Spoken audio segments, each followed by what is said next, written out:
상황이 된 것이거든요. 분란이 지금 우크라이나에서 벌어지고 있고요. 협상을 마치고 나오는 제스처라든지 표정을 보면은 거의 80% 이상 둘이 딜을 했다. 러시아의 힘을 빼는 가장 좋은 방법은 우크라이나가 계속 싸워주는 것이거든요. 하지만 미국은 그런 면에서는 남는 장사라고 할 수 있겠죠. 판은 이미 짜여져 있고.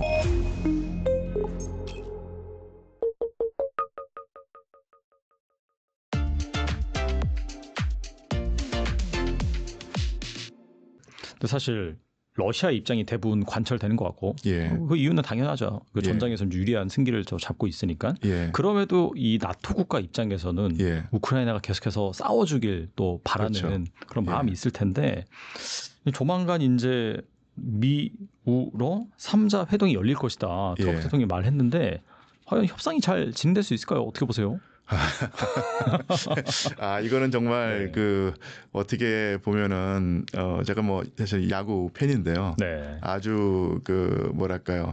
야구란 스포츠가 변수가 많아가지고 예를 들어서 1, 2, 3, 4, 5회에 앞서 나가다가도 실제로 나중에 뒤집어지는 경우가 많이 있고, 사실 지금 제가 응원하는 팀이 너무 그런 모습을 많이 보여가지고 속상한 적이 상당히 많이 있거든요. 그래서 그런 식으로 너무 변수가 많은 앞날을 예측한다는 것이 부담이 드는데, 굳이 예측을 한다면은 큰 판은 짜여져 있는데 결국 여기서 젤렌스키와 우크라이나가 얼마만큼의 운시의 폭을 가질 수 있느냐를 놓고 좀 난항이 예상이 되고요. 어느 틈에 또 세계 정치 구도가 바뀌어서 크게 보면 러시아와 미국이 거의 이제 한 진영이 돼버렸고 그 반대편에 서유럽 진영과 우크라이나가 있는 모양새가 됐어요. 이런 지각 변동이 일어났는데 이 지각 변동이 결국은 자리를 잡을 때 계속 여진이라고 하나요? 작은 지진이 계속 있을 수 있고 화산이 폭발하면서 언제 또 판이 또 뒤집어질지 모르는 이런 유동적인 상황이라고 할 수 있겠죠. 그리고 러시아 측은 아직 3자 회동에 대해서 명확한 의사를 밝히지 않았다라고 하는데 어떻게 나올 걸로 보시나요?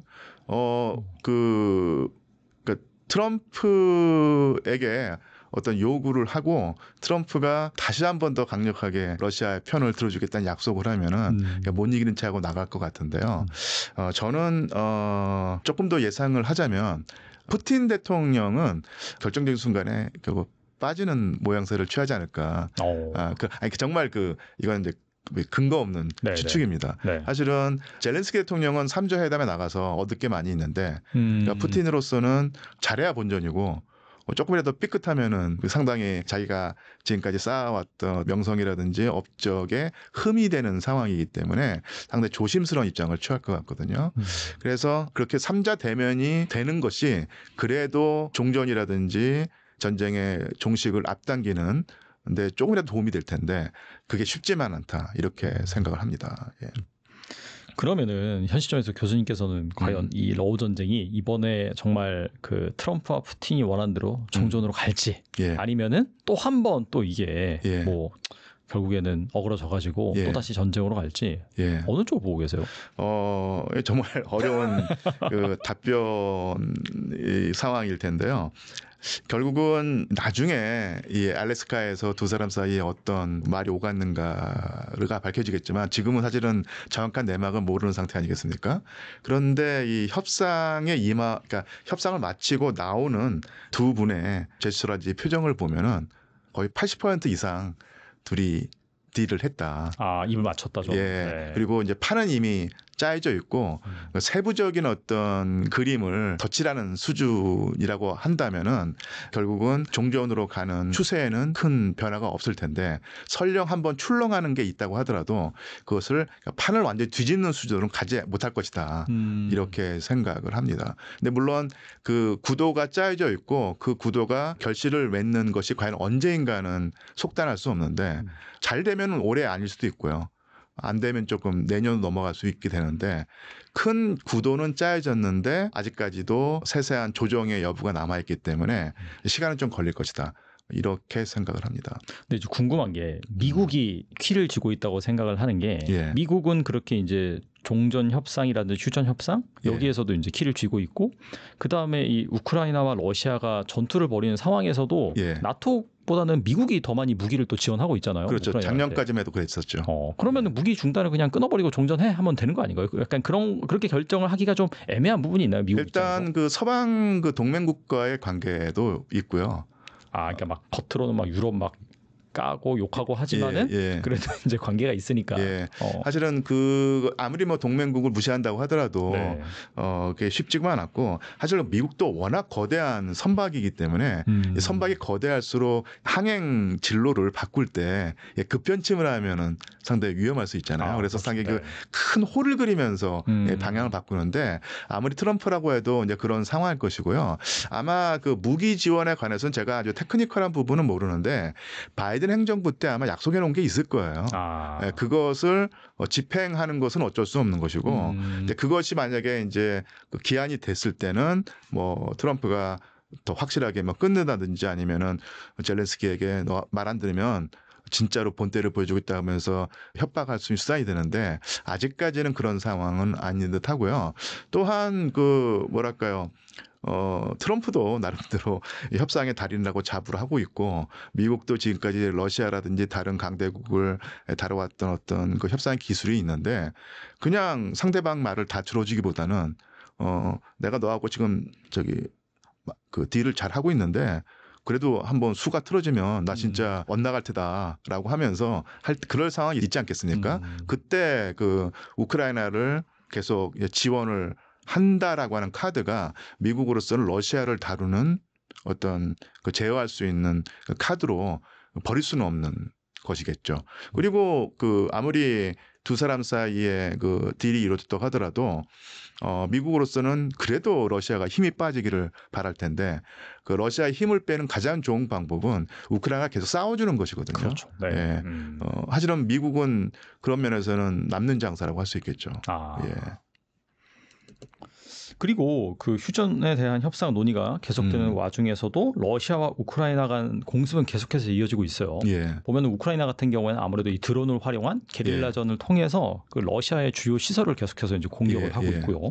러시아는 아예 그 키이우 대상으로 막 공격을 하다 보니까 민간인 사상자도 좀 많이 나고 있는 상황입니다. 현재 러어 전쟁 전황은 어떤가요?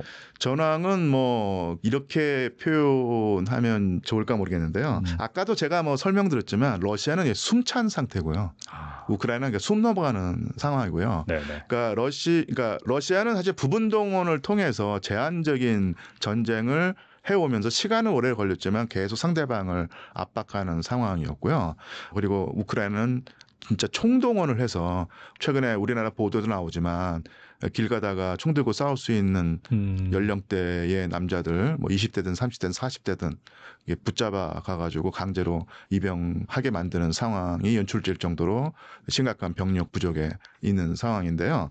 이게 우크라이나가 지금까지 그런 대로 잘 버텨왔는데 방어막이 계속 얇아졌던 거예요.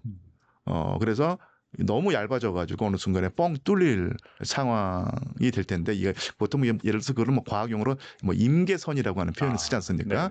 거의 거기에 다다랐다는 조짐이 계속 있죠. 또 그런 측면을 지적하는 국내 군사 전문가도 꽤 많이 있는데요. 그러니까 푸틴 같은 경우는 아마 이런 것 같아요. 협상을 통해서 뭐랄까요, 되면은, 그러니까 쉽게 말하면 도네츠크주에 아직 점령하지 못한 상황을 트럼프의 어떤 협상을 통해서 만약에 그걸 얻을 수 있으면 최고로 좋은데, 만약에 그것이 깨지더라고 하더라도 군사력으로 한 두어 달 안에 그쪽 지역을 점령할 수 있다, 이런 자신감이 있는 듯합니다.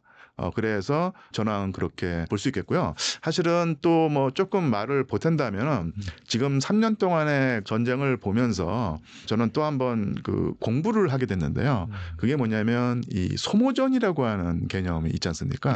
그래서 뭐 제1차 세계대전이라든지 그다음에 전강기라고 역사학자들은 표현하는데, 제1차 세계대전과 제2차 세계대전 사이의 기간을 전강기라고 하고, 때 그 엄청나게 많은 군사 사상이 나와서 미래전을 대비하고 있었거든요. 그때 그 소모전 이론, 그러니까 상대방을 단기간에 완벽히 제압하는 그런 전략 전술보다는 상대방을 계속 지치게 해서, 지치게 한다는 건 시간이 많이 걸린다는 얘기인데, 어쨌든 간에 상대방의 역량을 계속 빼서 빈혈 상태에 만든 다음에 결정적인 순간에 상대방을 제압한다고 하는 이론이 상당히 러시아 및 그 소련에서 아주 그 심도 있게 그 고민이 되고 네. 실제로 일원화가 됐었거든요. 그래서 이 뭐랄까요, 단기간에 적을 완전히 제압하는 그런 식의 전쟁으로 우리 뇌리에 각인된 것이 바로 그 20세기 말에 있었던 그 걸프전입니다. 그렇죠. 네. 그래서 그 현대전이 다 그런 식으로 진행될 거라고 생각을 했는데 그런 식이 아니라 제1차 세계대전처럼 상대방을 계속, 그러니까 영어로 하면 웨어 다운이라는 표현을 쓰는데요. 이 닳게 만들어서 결국은 이제 빈혈 상태에 빠뜨려서 쓰러지게 만드는 이런 전쟁이 21세기에 충분히 가능하다는 것을 보여주고 있다는 얘기거든요. 러시아가요. 실제로 사실은 그런 소모전을 쓴다고 생각을 했기 때문에 이 전쟁이 길어질 거라고 생각을 했는데 과연 러시아가 그 소모전 이론에 걸맞는 결과를 얻을 수 있을까를 계속 주시를 하고 있었는데 아직 뭐 그 가시적인 어떤 결과는 나오지 않았지만 추세를 놓고 보자면 러시아가 의도한 그런 소모전 전쟁 수리 전쟁 전략이 사실은 효과를 보고 있고 조만간 그 결과를 러시아 측에 유리하게 얻을 수 있을 것이라고 하는 판단이 가능해지죠. 그래서 저는 나름대로도 네. 상당히 그 공부를 많이 하게 되었습니다. 뭐 대개 보면은 우리나라에서는 그 러시아가 이 우크라이나라는 작은 나라를 단숨에 제압하지 못하고 뭐 절절맨다라고 하는 식으로 러시아 군의 역량을 과소평가하거나 아니면 쉽게 말하면 아주 그 폄하하고 우습게 보는 것이 있는데 이것은 러시아의 어떤 군사 전통에 관한 어떤 인식이 없기 때문에 그런 판단을 하는 것이죠. 사실을 따지고 보면 러시아도 나름대로 엄청난 이 방위 문제를 안고 있기 때문에 이 군사 전략이라든지 군사 사상에 엄청나게 많은 그 재원을 쏟아 부으면서 전쟁을 구상해왔던 나라인데요. 그런 전통을 좀 안다면 그렇게 쉽게 단정지어서 말할 수 없는 것이고요. 결국 러시아가 훨씬 더 오랫동안 고민해왔던 이 소모전을 사실은 이번 전쟁에 적용해서 원하는 결과를 얻어내기 직전이 아닌가 이런 생각을 해봅니다.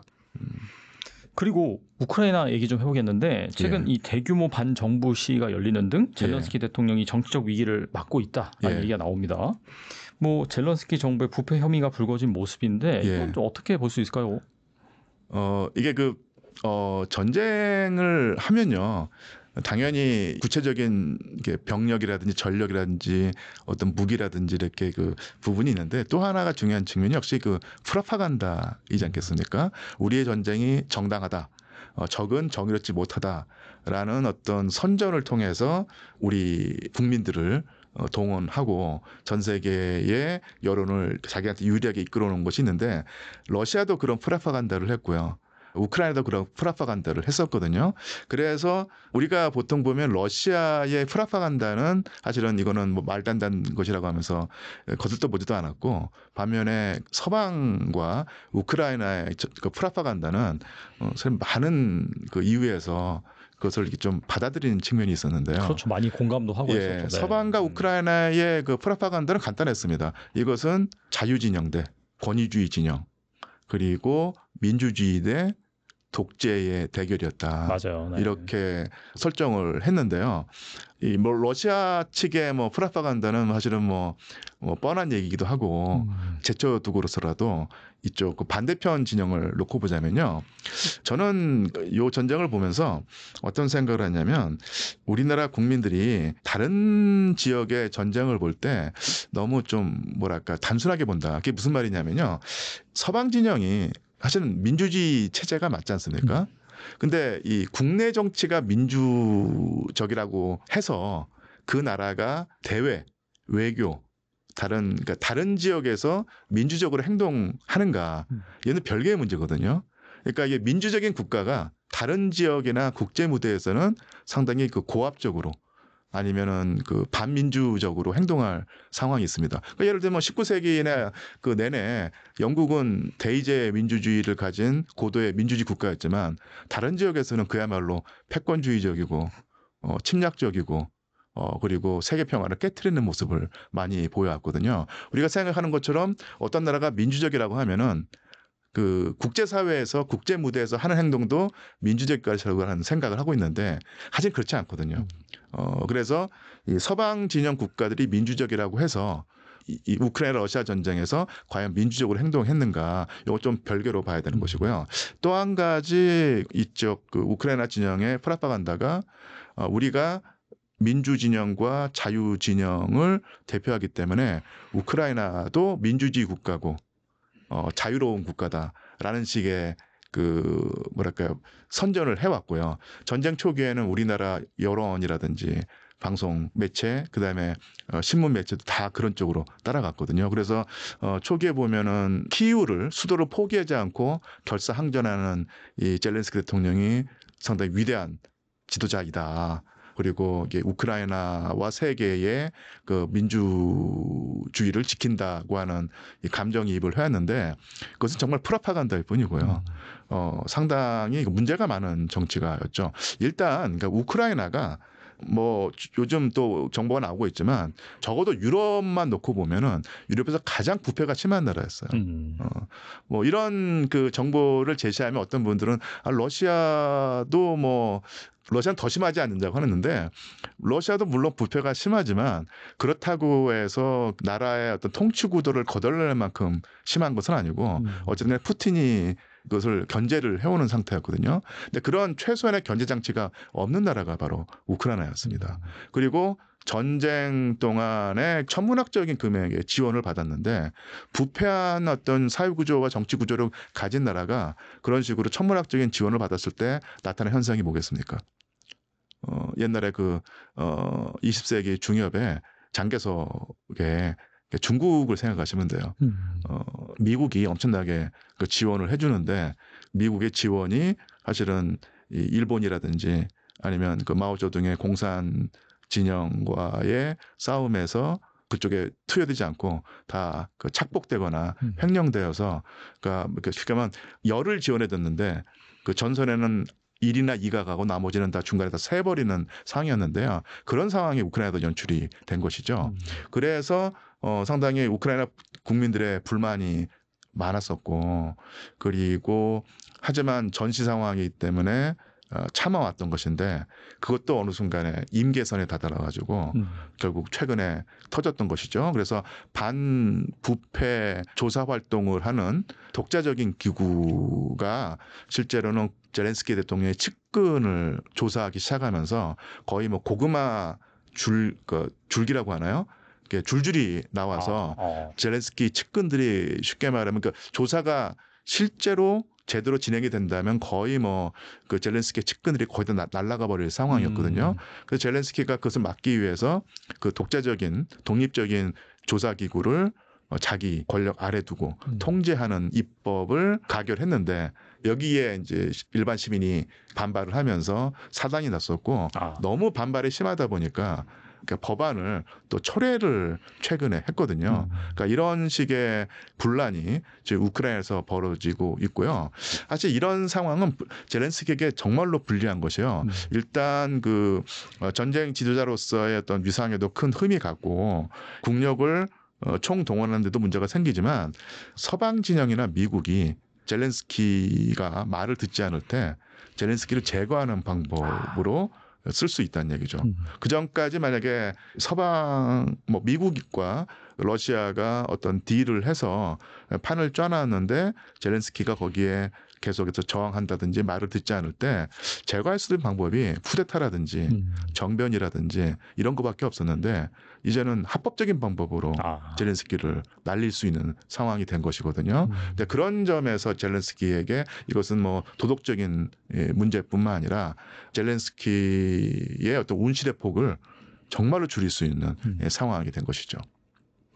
여러 가지 이제 조합을 해보면은 우크라이나가 이제 뭐 할 말이 별로 없겠네요. 젤렌스키 입장에서도 뭐 회담에 나가가지고 그렇죠. 뭐 예전처럼 그렇게 강한 메시지를 던지지 못할 것 같다는 생각이 듭니다. 결국은 참 특히 이제 우리나라 같은 상황에서는 이 우크라이나 문제를 보면서 많은 이제 고민과 갈등과 어떤 혼란을 겪을 수밖에 없는데요. 우크라이나가 어떻게 보면 강대국 사이에 낀 약소국이라고 할 수 있는데 약소국이 이렇게 쉽게 말하면 헌신짝처럼 배신당하고 짓밟혀도 되느냐라는 생각을 하면서 감정이입을 하는데 또한 약소국일수록 어떻게 보면은 뭐랄까요 이게 그 기민하게 이 변화에 대처하면서 생존을 도모해야 되는데 어떤 이상이라든지 이런 거에 너무 그 매몰돼서 현실적인 선택을 하지 못하거나 하지 않았을 때 어떤 결과를 초래할 수 있는가를 또 여실히 보여준다고 했을 때 항상 우리가 뭐 역사도 그렇고 현실 정치에서도 그렇고 이상이냐 현실이냐를 놓고 갈등을 하는데 결국은 이상을 추구하다가 현실적인 최소한의 이득까지도 놓치는 어떤 그런 상황을 보여주는 경우가 바로 지금 우크라이나가 아니겠느냐